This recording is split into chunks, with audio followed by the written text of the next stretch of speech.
عقیدہ رافضیوں کا بیان ہو رہا ہے۔ ایمان نال دسیا جی حضرت صدیق اکبر پہلے خلیفہ نہیں مصطفیٰ دے، صدیق اکبر دے نام دے کہیں کدے دو شعر پڑھے، آج دو شعر صدیق اکبر دے نام دے کیوں گئے؟ حضرت فاروق اعظم کے نام پہ عمر بن خطاب وہ ہے جس کے سائے سے شیطان بھاگتا ہے، عمر بن خطاب وہ ہے اللہ کے محبوب نے فرمایا ہر امت میں ایک بندہ ایسا ہوتا ہے جس کے دل پر اللہ کی طرف سے باتیں اترتی، کل امت محدث و محدث امتی عمر بن الخطاب، میری امت میں وہ بندہ ہے عمر بن خطاب جس کے دل پر اللہ کی طرف سے باتیں اترتی ہیں، اور عمر بن خطاب وہ ہے جس کے بارے میں حضور نے فرمایا لو کان بعدی نبی لکان عمر، میرے بعد دروازہ نبوت بند ہوتا تو عمر نبی بن کے آتا۔ کبھی دو شعر آئے نہیں حضرت عمر دے نام دے، اچھا حضرت عثمان دے نام دے، چلو پانچ تن پا کے چاہ جاؤ، دو شعر امام حسن دے نام دے، کدے آئے بھئی کیوں؟ تم نے بھی کبھی پوچھا ہے چھٹیا آئے ہو کیوں جی؟ تسا بھی پوچھو نا، چھٹے تے چھٹا تے جاندہ کریں دے ہو، تم پوچھو بھی کیوں بھی صدیق اکبر کا شعر کیوں نہیں پڑھا، فاروق اعظم کا نام کیوں نہیں لیا، عثمان غنی کا ذکر کیوں نہیں کیا، امام حسن کے نام سے کیوں چڑھتا ہے؟ ہماری مسلک کی غیرت کہاں گئی؟ ہم ہیں سور کے گرویدہ، اب ہون شعر پڑھا سارے حل سے سور کے گرویدہ، سور کی بات کے گرویدہ نہیں ہم۔ کتنی ہماری محافل ہیں جن کے سے بندے اٹھ کر جاتے ہیں اور قرآن کی تلاوت شروع کر دیتے ہیں، کتنی ہماری محافل ہیں جن سے اٹھ کر جانے والے پکے نمازی بن جاتے ہیں۔ خطاب تو حضور شیخ الاسلام خواجہ محمد قمر الدین سیالوی بھی فرماتے تھے، تاجدار بیرہ حضرت پیر کرم شاہ صاحب ازری بھی فرماتے تھے، استاد العلماء شیخ الحدیث و تفسیر غزالی زمان علامہ محمد اشرف سیالوی رحمۃ اللہ علیہ بھی فرماتے تھے، حضور غزالی زمان علامہ احمد سید شاہ صاحب کاظمی بھی فرماتے تھے، ان کے خطاب سے اٹھ کر جانے والے کم از کم اور کچھ نہیں دل کی دنیا تو ضرور بدلنی تھی۔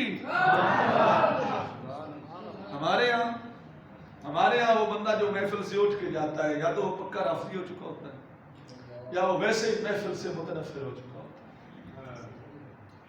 آپ تجزیہ لگائیں جس حساب سے اولاد بڑھ رہی ہے نا، یعنی افراد بڑھ رہے ہیں، اس حساب سے محفلیں کم ہو رہی ہیں، اور ہماری محافل میں آپ غور کریں ناراض نہ ہونا، وہ بندہ جو کسی عہدے یا مرتبے پر ہے، کوئی سرکاری ملازم ہے یا کسی کو مرتبے پر ہے، وہ ہماری محفلوں میں آ کے نہیں بیٹھے گا، پتہ ہے ہمیں یہ کیا ہوتا ہے اس محفل میں، وہ نہیں بیٹھتے۔ اگر آپ ان کو کچھ پہنچائیں گے، یار کوئی بندے بستر اٹھا کے چلتے ہیں، چلوں پہ جاتے ہیں، رائے میں ان کو نظر آتا ہے، مدینے کا رستہ نظر کیوں نہیں آتا؟ پچھلے سال ربیع الاول سے میں منبر رسول پہ بیٹھا ہوں، وضو کے ساتھ بیٹھا ہوں، پچھلے سال ربیع الاول میں ایک محفل میں حاضر ہوا، مجھے دوستوں نے کہا ہمارے خطیب صاحب نے آنا تھا، وہ دیر ہو گئی ہے، ان کو تھوڑی دیر کے لیے آپ آ جائیں، آپ تقریر کر دیں، ان کے آنے تک چلو مجمع جو ہے نا وہ خراب نہ ہو، توجہ ہے آپ کی؟ میں کدو آخر پہلے میرے کو ٹائم نہ ہوا تو میں آنا، چلو میں آ جانا، ہمارے محلے کی بات، میں چلا گیا، میں نے 20 یا 25 منٹ خطاب کیا تو وہ حضرت صاحب تشریف لے آئے، انہوں نے کہا جی بس کرو، ٹھیک ہے جی بس کر دیں گے، میں بھی بیٹھ گیا، اس طرح میں بیٹھ گیا، یہاں پر کرسی پر وہ علامہ صاحب بیٹھ گئے، یہاں ان کا وہ پیسے گننے والا بیٹھ گیا، پیسے گننے والا، یہ میں درد دل کس کو سناؤں یار، مجھے بھی تو آپ وہ پیسے گننے والا جو کہتا وہ موبائل نکالتا، موبائل پر وہ فنگر لکھتا، وہ فنگر لکھ کر وہ یوں کرتا، ہاں جی 3000 ہو گیا، اور 5 ہو گیا، اور 7 ہو گیا۔ آپ ایمان سے بتائیں کروانے والے کو کتنا ثواب ہے، پڑھنے والے کو کتنا ثواب ہے؟ پھر محفلیں تو ثواب کے لیے نہیں ہوتی، محفلیں چس کے لیے ہوتی ہیں یا دل کی دنیا بدلنے کے لیے ہوتی ہیں؟ نبی گرامی صلی اللہ علیہ وسلم کے غلاموں، آؤ ان محافل کی طرف جس کو ہم سن کے جائیں تو ہم فجر کی نماز میں خود بخود اٹھ جائیں، ہم جائیں تو قرآن کی تلاوت کرنے والے بن جائیں، ہم ان محافل سے اٹھیں تو ہماری چادر اور چار دیواری اور مضبوط ہو جائے۔ میلاد کے نام پہ جو خواص ہوتی تھوڑی سی اور بیان کر کے ایک دو روایتیں دل بیان کروں گا، ماحول برابر ہو جائے گا۔ مصطفیٰ کریم کی آمد سے ہمارے پردے پابند ہونے تھے یا ہمارے پردے اترنے تھے؟ بتائیں 12 ربیع الاول کی رات کو کیا ہوتا ہے؟ وہ وہابیوں کی بھی عورتیں ہوتی ہیں، دیوبندیوں کی ہوتی ہیں، وہ بریلویوں کی ہوتی ہیں، وہ ساری عورتیں بریلویوں کی، تیری اور میری مائیں بہنیں ہیں جن کو ہم گدھیوں کی طرح چھوڑ دیتے ہیں، کھلی اجازت ہے، جاؤ مردوں میں بھی عورتوں میں بھی کندھے سے کندھا لگ کیا ہے وہ جو میلاد کی زیارت کرنے جا رہے ہیں، یہاں پہ رحمت برسے گی یا اللہ کی لعنت برسے گی؟ اب آپ بتائیں وہ بندہ جو 2 نالین رکھ کر ایک نقشے کعبہ رکھ کر ایک نقشے روضہ رسول رکھ کر ساتھ رکھ کر وہ تو 6 مہینے کی روزی بنا رہا ہے، اس کو تو دکان کھولنے کی ضرورت نہیں ہے، اس نے تو 50,000 اس ماڈل پہ لگایا، ساتھ 2-4 بتیاں لگائیں، بس بتیاں لگانے کے بعد گلہ اس کا بھر گیا، اللہ اللہ خیر صلی اللہ، اگلے سال اس 2-4 ہور لاؤنے گلے بھی 2 رکھنے۔ ایسا وقت نہ آ جائے کہ رافضیوں کی طرح ہمارے بھی جھولے نکلیں، ایسا وقت نہ آ جائے کہ رافضیوں کی طرح ہمارے بھی گلیوں میں یہ معاملات چلیں اور عورتیں اور مرد مخلوط ہو کر چلیں۔ اس سے پہلے ہمیں اپنی قوم کو بچانا ہے۔ ہم بتائیں مقصد میلاد کیا ہے اور اصل نتیجہ میلاد کیا ہے؟ مصطفیٰ کا میلاد بیان کرنے کا مقصد یہ ہے کہ ہماری بیٹی کی چادر اور چار دیواری، بیٹی کی عزت محفوظ رہے۔ حضور سید عالم صلی اللہ علیہ وسلم کہ ایک صحابی ہیں، جنگ سے واپس تشریف لائے نا تو دیکھا کہ بیوی اس کی دروازے سے باہر کھڑی ہے، اس کے ہاتھ میں نیزہ تو سیدھا کرتے، تیری جرت کیسے ہوئی باہر آنے کی؟ جرت کیسے ہوئی باہر آنے کی؟ میں کہتی ٹھہرو میری بات سنو، اندر جا کے دیکھو مجھے نکالا کس چیز نے۔ وہ اندر پہنچا، ایک چارپائی پڑی ہے، چارپائی کے اوپر ایک بڑا ناگ بیٹھا ہے، کہتے اس سے ڈرتے ہوئے باہر آئی ہوں۔ وہ بھی جذبے میں تھا، اس نے جو زور سے نیزہ مارا، ڈنڈا اور نیزے میں فرق ہے، اس نے سیدھا چبھونے کی کوشش کی، وہ سائیڈ پہ لگا، سانپ اڑا اس کو لڑ گیا، اب سانپ بھی مر گیا اور وہ صحابی بھی شہید ہو گیا۔ وہ حضور علیہ السلام کی بارگاہ میں نئی نئی شادی ہوئی تھی، عرض کیا یا رسول اللہ صلی اللہ علیہ وسلم مہربانی فرمائے اس کو زندہ کر دیں۔ حضور نے فرمایا اللہ نے مجھے کس نے اختیار دیا ہے زندہ کرنے کا، پر یہ قانون نہیں کہ سب کو زندہ کرتا رہوں، اس کو دفن کر دو۔ اب یہ اس کی شہادت کی وجہ کیا ہے؟ غیرت مسلم۔ اس کی شہادت کی وجہ کیا ہے؟ غیرت مسلم۔ ہم کوستے رہے یہاں پر بیٹھ کر وہابیوں کو، نجدیوں کو، اس نے یوں کیا، اس نے یوں کیا، یہ وہ کہتا ہے، وہ یوں کہتا ہے، اپنی خبر کس نے لینی ہے؟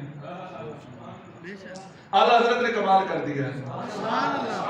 اعلیٰ حضرت فرماتے ہیں سونا جنگل رات اندھیری چھائی بدلی کالی ہے، سونا جنگل رات اندھیری چھائی بدلی کالی ہے، سونے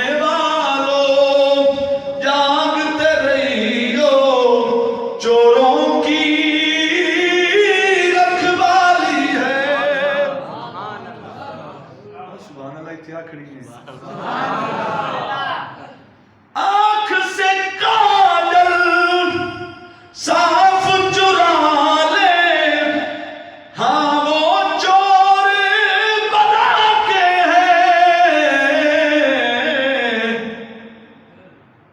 تیری گٹھڑی تاکی ہے اور تو نے نیند نکالی ہے، سونے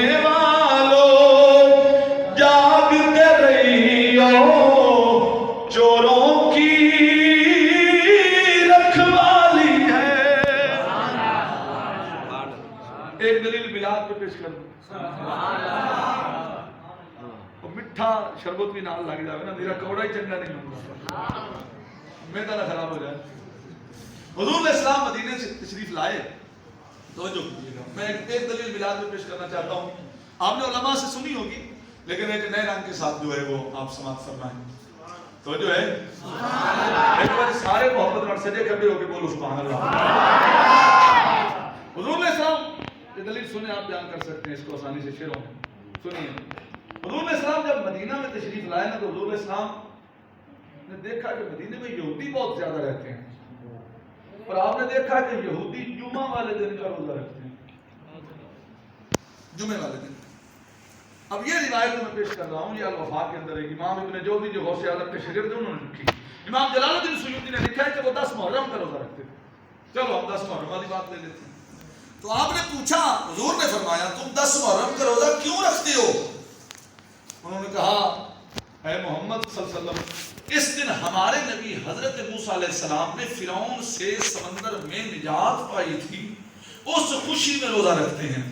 حضور علیہ السلام نے فرمایا نحن احق بموسیٰ منکم، ہمارا حق تجھ سے زیادہ بنتا ہے، موسیٰ ہمارے زیادہ قریب ہے، ہم 2 رکھیں گے۔ تم 10 کا روزہ بھی رکھو، 11 کا بھی رکھو۔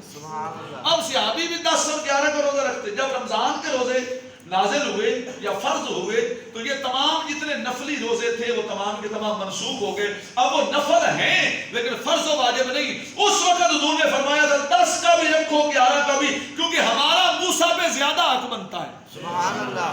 اب میں ایک تقریر سن رہا تھا کہ مولوی صاحب کی، کمالی کا بہت بڑا وہ مولوی ہے، کمالی کا ہی ہے، وہ کہہ رہا تھا یہ جو بریلوی ہے نا، یہ کیا نبی کی شان بیان کرتے ہیں، مر گیا ہے پچھلے دنوں، یہ کیا نبی کی شان بیان کرتے ہیں، ہم نبی کے زیادہ قریب ہیں، ہم نبی کی شان زیادہ بیان کرتے ہیں، نبی ہمارا زیادہ ہے، یہ تو مشرک ہیں، فلاں ہیں فلاں ہیں۔ میں نے کہا میں کچھ نہیں کہتا، میں مصطفیٰ کی حدیث پڑھتا ہوں، جب یہودی 1 روزہ رکھتے تھے، حضور نے فرمایا تھا موسیٰ علیہ السلام بھی حق ہمارا زیادہ بنتا ہے، ہم 2 روزے رکھیں گے۔ اگر نبی تمہارا زیادہ ہے تم میلاد 2 بار مناؤ نا،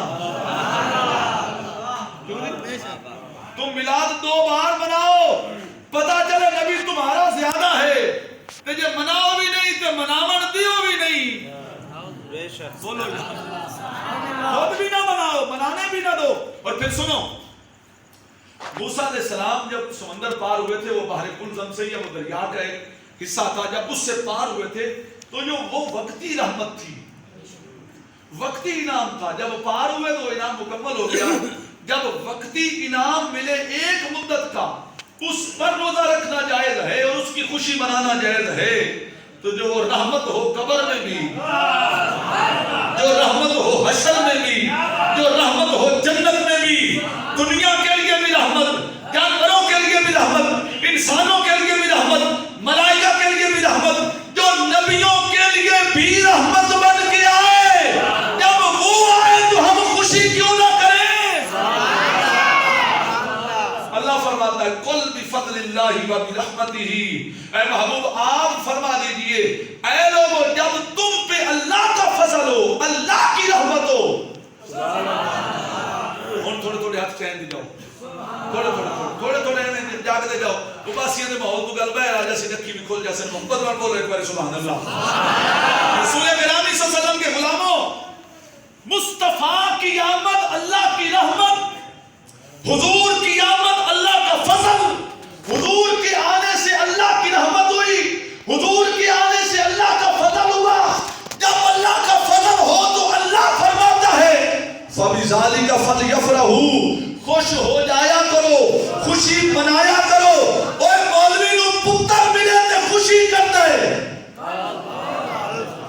اچھا استاد گرامی ایک مثال دیا کرتے تھے، مولوی صاحب کہتا ہے کچھ ملے تو خوشی نہیں کرنی چاہیے، 5 کلو سیب لو، 1 نال قدر دا سوٹ لو، لفافے چ 1000 روپیہ بند کرو، السلام علیکم حضرت صاحب آپ کے پاس آئے ہیں، جی حکم، یہ سیب آپ کے لیے لائے ہیں، یہ سوٹ بھی آپ کے لیے ہے، حضور یہ 1000 روپیہ بھی آپ کے لیے، مولی خوش ہو سی؟ باقی سے مکتبے دا ہوئے، بولو یار، تو لوگ زبان نہ انہیں سرڑی دا لائی رکھو، خوش ہوگا یا نہیں؟ تو 5 کلو سیب پہ خوش ہو جائے، 1000 روپے پہ خوش ہو جائے، ایک سوٹ کپڑوں کے اس پہ خوش ہو جائے، تو وہ خوش کیوں نہ ہو جس کے طفیل جنت مل رہی ہے؟ سبحان اللہ۔ ہم خوش کیوں نہ ہوں جس کے آنے سے، اور یہ بھی نہیں ایک بچہ پیدا ہوا بس عبداللہ کے گھر میں ایک لڑکا پیدا ہوا، نہیں 63 سال زندگی گزاری 20 سال ہو گیا بس نہیں، وہ آئے ہیں تو قرآن آیا ہے، وہ آئے ہیں تو دین آیا ہے، وہ آئے ہیں تو جنت کا رستہ آیا ہے، وہ آئے ہیں تو ہم خیر امت بنے ہیں، وہ آئے ہیں تو خود رب ذوالجلال کی معرفت نصیب ہوئی ہے، یہ سب کچھ ان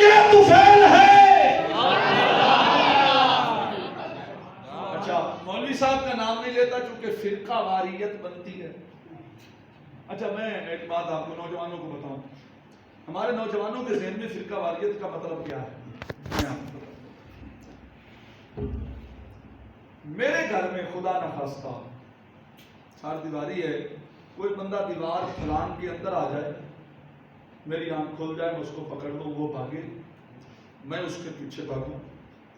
جب چوک میں جائیں، ادھر سے کچھ سیانے لوگ کھڑے ہوں، وہ کیوں لڑ رہے ہو؟ میں کہوں یہ میرے گھر کی دیوار پھلانگا ہے، اس نے میری عزت پہ حملہ کیا ہے، میں اس لیے اس کو پکڑنے آیا ہوں. اوکے چلے فساد نہ ڈالو. جب کوئی یہ کہے گا کہ فساد نہ ڈالو، اس کو پھر پتہ نہیں ہے، وہ جانتا نہیں ہے. اگر وہ یہ کہے میں اس کو مار رہا ہوں، وہ مجھے مار رہا ہے، اور ہم لڑ تو رہے ہیں، دیکھنے والوں کو یہ محسوس ہے لڑ رہے ہیں، پر میں حق پہ ہوں، اس نے میری عزت پہ حملہ کیا ہے، اس نے میری دیوار پھیلا کی ہے. اب کوئی آج کل کا لبرل سمجھدار آ جائے کہ اے فساد نہ ڈالو، اس کو کہوں گا تجھے تیری گھر کی دیوار پھلانتا تو تجھے پتہ چلتا. فرقہ واریت یہ ہے کوئی صدیق اکبر پہ بکواس کرے، فرقہ واریت یہ ہے کوئی حضرت سیدہ زہرا پہ بکواس کرے، فرقہ واریت یہ ہے کوئی اصحاب پہ بھونکے، فرقہ واریت یہ ہے کوئی آل پہ بھونکے. ان کا دفاع کرنا فرقہ واریت نہیں ہے. ہم کبھی بھی کسی کی گستاخی نہیں کرتے، ہم تو دفاع کے میدان میں کھڑے ہوتے ہیں. وہ فرقہ واریت پھیلا رہا ہے، ہم امن پھیلا رہے ہیں. اب ایک صدیق اکبر رضی اللہ عنہ کے بارے میں بکواس کرے اور ہم دفاع کریں ہوا کہ تم ہی فرقہ واریت پھیلا رہے ہیں، تم ہی، تیری سمجھداری تیری بنے نہیں. وہ فرقہ واریت ہے، یہ ہے. سمجھ آئیے بات کی. ایک مولوی صاحب کا نام نہیں لیتا کیونکہ فرقہ واریت لوگوں کے ذہن کے مطابق ہو جائے گی. کتاب کا نام ہے نشر الدین. آپ دیکھ لینا کس نے لکھی ہے، کون سا بندہ ہے. بہرحال وہ لکھنے سے پہلے، اس کتاب کا ٹائٹل شروع ہونے سے پہلے، مقدمہ سے بھی پہلے صفحے پر وہ لکھتا ہے کہ بندہ جاگتا بیٹھا بولے سبحان اللہ.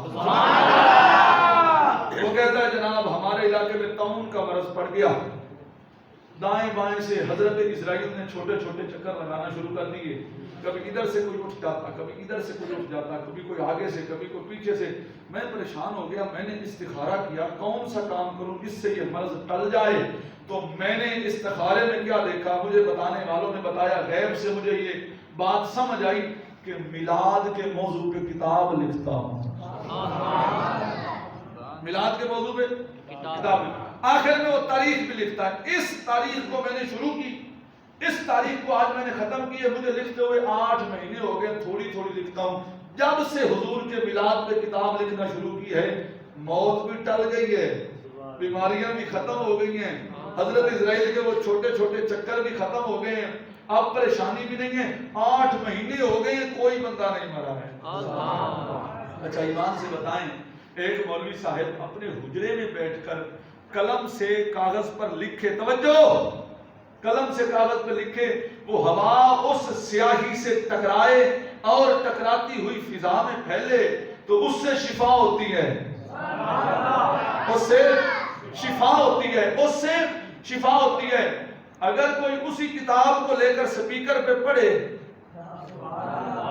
یہ ان لوگوں کا امام ہے جو کہتے ہیں میلاد منانا شرک ہے، وہ لکھ رہا ہے اس کتاب کو. اور میں حکومت کو بھی کہنا چاہتا ہوں، وہ ساڈی نہ من، اس سے مولوی دی چا من. میلاد بند نہ کرانی، کرونا ود جسے ہی میلاد نہ کرونا مکدا ہی. سبحان اللہ، سبحان اللہ. میرے سان کا ٹائم ہو گیا ہے، 12 بجے تو بعد تو ویسے 12 بج جاندے ہیں. سبحان اللہ. کو 12 والی گل ہے یا میں 10 منٹ لا لواں؟ سبحان اللہ. 10 منٹ لا لواں. اچھا میں کہ دلی ستا پہ محبت نہ بولو سبحان اللہ. سبحان اللہ. اب میں پوچھنا چاہتا ہوں، توجہ فرمائیے گا، تھوڑی سی توجہ، تھوڑی سی توجہ. وہ مولوی صاحب کہتے ہیں بھائی خاموشی سے بات سنو، مجاز میں نے پتہ میرے سنو. نبی گرامی صلی اللہ علیہ وسلم کے غلاموں، وہ بندہ کہتا ہے کہ میں نے کتاب لکھی میلاد کے موضوع پر، بیماری ختم.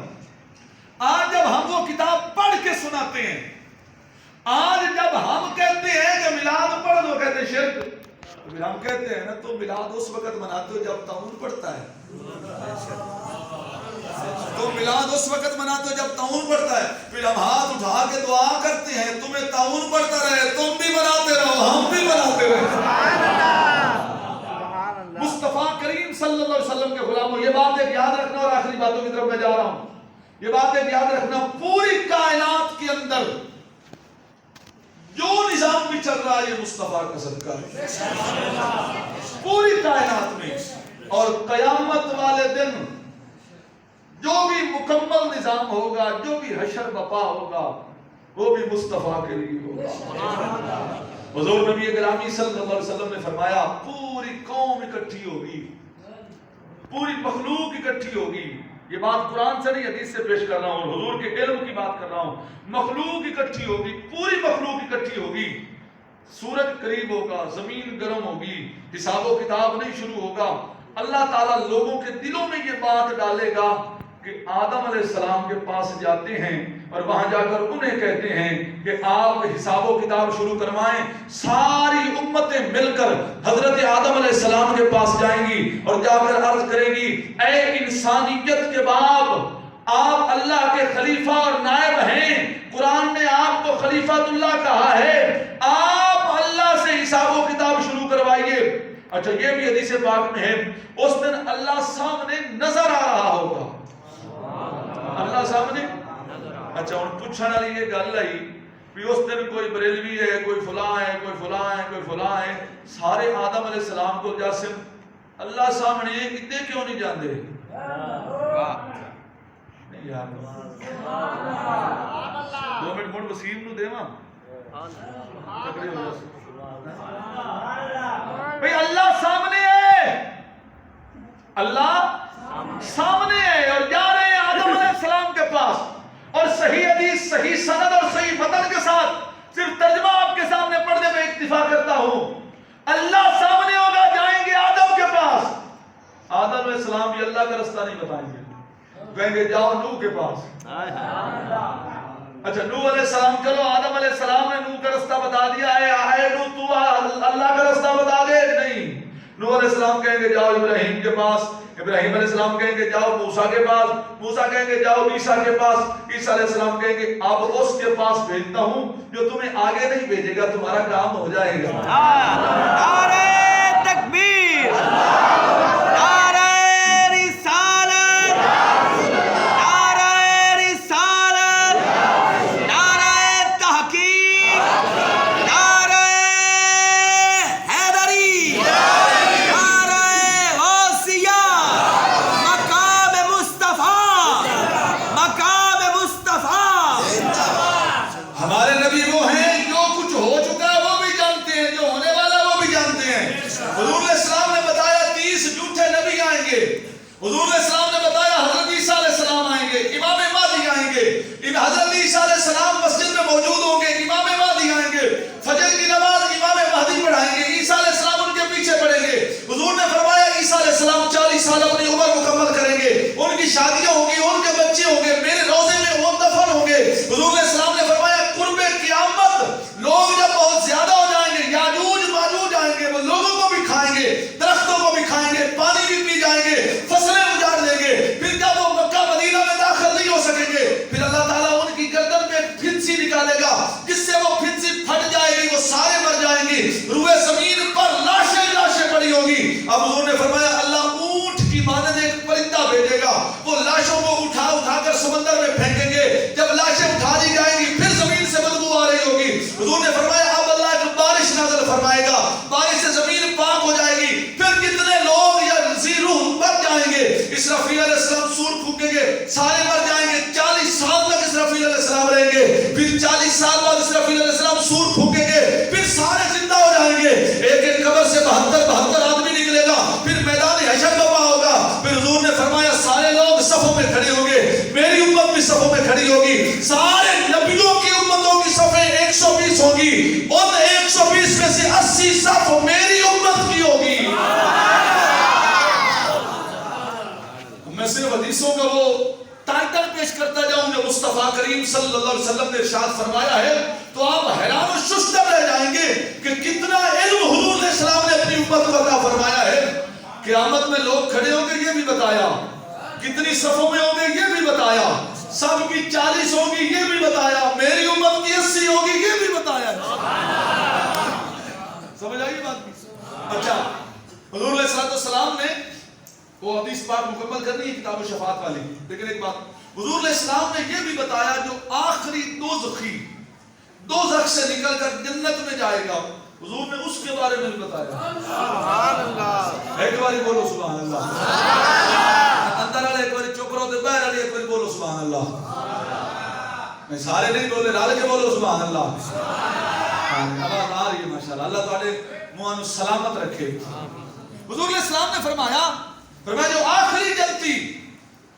اچھا, دوزخ کی 2 قسمیں ہیں قرآن پاک, ایک ہے خلود فی النار, ایک ہے تطہیر فی النار. جو مسلمان اپنے گناہوں کی وجہ سے دوزخ میں جائیں گے وہ وہاں سے پاک ہو کر پھر جنت میں جائیں گے. جو کافر ہے وہ دوزخ میں جائے گا, وہ کبھی بھی باہر. یہ اس بندے کی بات ہو رہی جو کلمہ پڑھتا تھا پر گناہگار تھا, دوزخ میں چلا گیا, اب وہ ہکو رہ گیا, وہ آخری ہے. اس کے بعد جنت کا دروازہ بھی بند, دوزخ کا دروازہ بھی بند. اب حضور اس کی کیفیت بتا رہے ہیں. حضور علیہ السلام نے فرمایا وہ بندہ اللہ کی بارگاہ میں عرض کرے گا یا رب العالمین تو اتنا کریم ہے, مجھے نیچے سے نکال کے اوپر تھوڑا سا کر دے, رہوں گا دوزخ میں تھوڑا سا اوپر کر دے. رب ذوالجلال فرمائے گا میرے بندے اور تو کچھ نہیں مانگے گا, یا اللہ نہیں مانگوں گا, اور اللہ تعالیٰ اس کو اوپر فرما دے گا. اب اس کو باہر نہ درخت نظر آئیں گے اور اس کو باہر سکون نظر آئے گا, وہ کہے گا یا رب العالمین تھوڑا سا باہر نکال دے دوزخ سے تاکہ میں کچھ سکون حاصل کر سکوں, تو بڑا کریم ہے, تو بڑا کریم ہے. رب ذوالجلال فرمائے گا پیارے بندے مجھ سے وعدہ نہیں کیا تھا کہ اور کچھ نہیں مانگوں گا, پھر مانگ رہا ہے, چلو میں تیرا یہ بات بھی پورا کر دیتا ہوں لیکن آئندہ کچھ نہ مانگنا. وہ کہے گا یا رب العالمین میرا وعدہ ہے اور کچھ نہیں مانگوں گا. اللہ اس کو دوزخ سے نکال کر باہر بٹھا دے گا, اب وہ نہ جنت میں ہوگا نہ دوزخ میں ہوگا, سامنے اسے ایک درخت نظر آئے گا, عرض کرے گا یا رب العالمین اس سے جاڑی دی چھان ڈی جاوے گا, کسی درخت کا سایہ مل جائے اور کچھ نہیں مانگتا, تو کریم ہے, تو کریم ہے, تو کریم ہے, اور کچھ نہیں مانگتا, اس درخت کا سایہ. رب ذوالجلال فرمائے گا ٹھیک ہے تجھے اس درخت کا سایہ مل جاتا ہے لیکن اور کچھ نہ مانگنا. اب حدیث پاک کے اندر یوں ہے کہ وہ درخت جنت کی دیوار کے ساتھ ہوگا, جب وہ درخت کے نیچے آئے گا جنتیوں کی آوازیں سنائی دے گی, جنہوں بندہ سنے ویکھن کا دل کرتا ہے, عرض کرے گا یا رب العالمین جن کی آوازیں سن رہا ہے ان کو دکھا بھی دے, میں اور جنت نہیں مانگتا, نہ محل مانگتا ہوں, نہ باغات مانگتا ہوں, نہ پھل مانگتا ہوں, نہ نہریں مانگتا ہوں, نہ جواہرات مانگتا ہوں, نہ حوریں مانگتا ہوں, نہ غلمان مانگتا ہوں, بس جنت کی دیوار کے اندر کر دے, میں دیکھتا رہوں گا جنتیوں کو, وہ اپنے آرام اور سکون میں رہیں گے. رب ذوالجلال اس کو جنت کے اندر داخل فرما دیتا ہے. اب اس کو ایک مکان پسند آ جاتا ہے, عرض کرتا ہے یا رب العالمین مکان ہی دے دے, سبحان اللہ, یہ مکان مل جائے تو کمال ہو جائے گا. رب ذوالجلال جو فرماتا ہے, اب سنو, اب حضور علیہ السلام یہاں پر ایک کمال بات فرمائی. حضور علیہ السلام نے فرمایا اللہ فرمائے گا اس سے اے میرے بندے جتنی پوری زمین ہے, جتنی پوری زمین ہے اتنی تجھے جنت دوں پھر راضی ہے. پوری زمین کے برابر تجھے جنت دوں. اب وہ کیا کہے گا, کہے گا اتستہزئ منی وانت رب العالمین, اتستہزئ منی وانت رب العالمین, یا رب العالمین تو مجھ سے استہزاء فرما رہا ہے جبکہ تو میرا رب ہے. کیا مطلب اس کا؟ وہ کہہ رہا ہے یا اللہ تھوڑا جا ٹرتا اس سے بڑی اوکھی اجازت نہ آتے ہوں, زمین جتنی جنت, زمین جتنی جنت مل رہی ہے. اب یہ بات جب وہ بندہ کرے گا نا اتستہزئ منی, یا اللہ تو مجھ سے استہزاء فرما رہا ہے. استہزاء کا لفظی معنی ہوتا ہے مذاق کرنا, لیکن جب اللہ کے بارے میں ہو تو یہ ترجمہ نہیں کرنا, اللہ کسی سے مذاق نہیں کرتا, جو ترجمہ ہے جو لفظ ہے اسی کو اسی پہ رکھنا ہے. یہ اعلیٰ حضرت کا نظریہ ہے. اتستہزئ منی, یا اللہ تو کیا مجھ سے استہزاء فرما رہا ہے. جب وہ یہ بات کہے گا من دہک رب العالمین, اللہ یہ بات سن کر مسکرا پڑے گا, اور حضور بیٹھے تھے صحابہ میں, حضور بھی مسکرا پڑے. عرض کیا یا رسول اللہ آپ کیوں مسکرائے ہیں؟ فرمایا قیامت والی بات دیکھ کر, کیونکہ اس دن میرا رب مسکرایا تھا, اب میں مسکرایا ہوں. اچھا اب اس حدیث پاک میں بھی کئی باتیں ہیں, تھوڑی سی محبت کی نگاہ سے بندہ دیکھے بغض کی اینک اتار کر مہر علی کی نگاہ سے دیکھے ہر حدیث سے ہر آیت سے مصطفیٰ کی شان نظر آتی ہے. بات ہے جنت کی بتا رہے ہیں مدینے میں,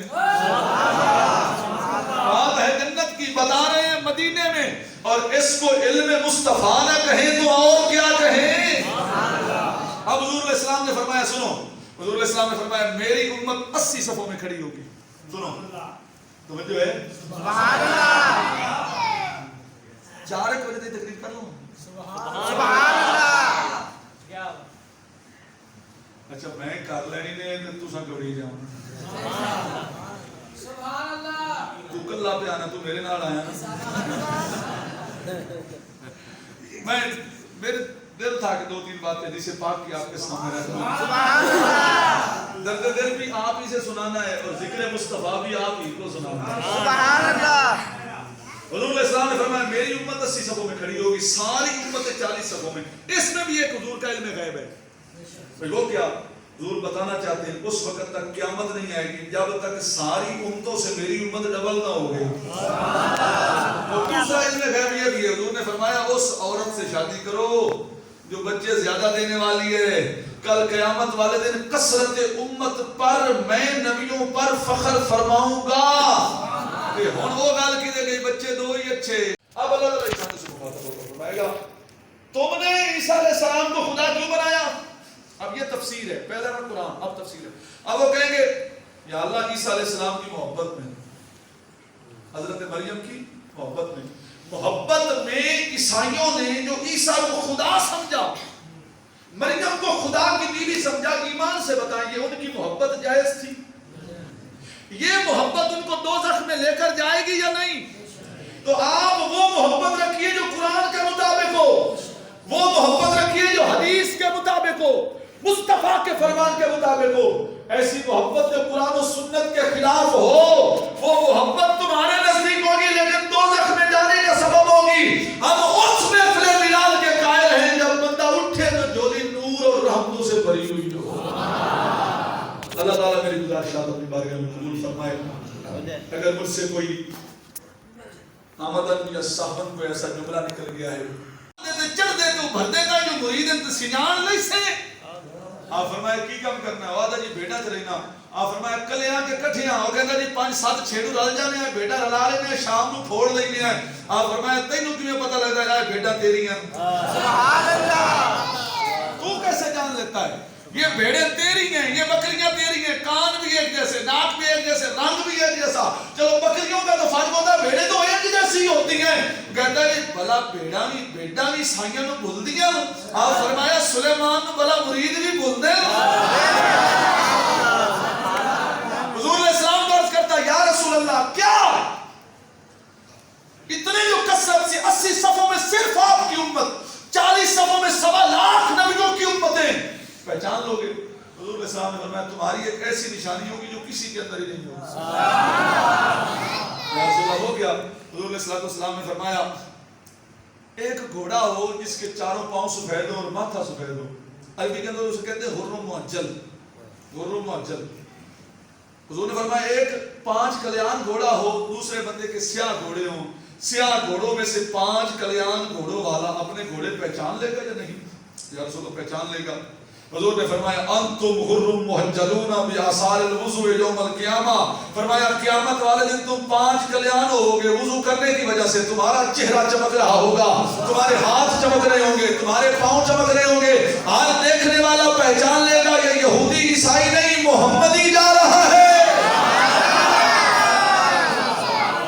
یہ محمدی جا رہا ہے. اچھا یہاں پر ایک بات, حضور کے ہر قول میں حکمت ہے. فعل الحکیم لا یخرج عن الحکمہ, ہر قول میں. تسی غور نہیں کیتا حضور علیہ السلام نے پہلوں کو سیاہ گھوڑے سے تشبیہ دی. ہائے ہائے ہائے, پہلوں کو سیاہ گھوڑوں سے تشبیہ دی, اپنی امت کو 5 کلیان گھوڑوں سے تشبیہ دی. ہاتھ بھی چمکیں گے, پاؤں بھی چمکیں گے, چہرہ بھی چمکے گا. ایمان سے بتانا اگرچہ وہ انبیاء علیہ السلام کے وہ ساتھی ہیں پر ان کے چہرے نہیں چمکیں گے. جب تو نور والے نبی کا نوری امتی بنے گا قیامت والے دن تیرا چہرہ بھی نور والا نور ہوگا. اس لیے ہم کہتے ہیں آج لے ان کی پناہ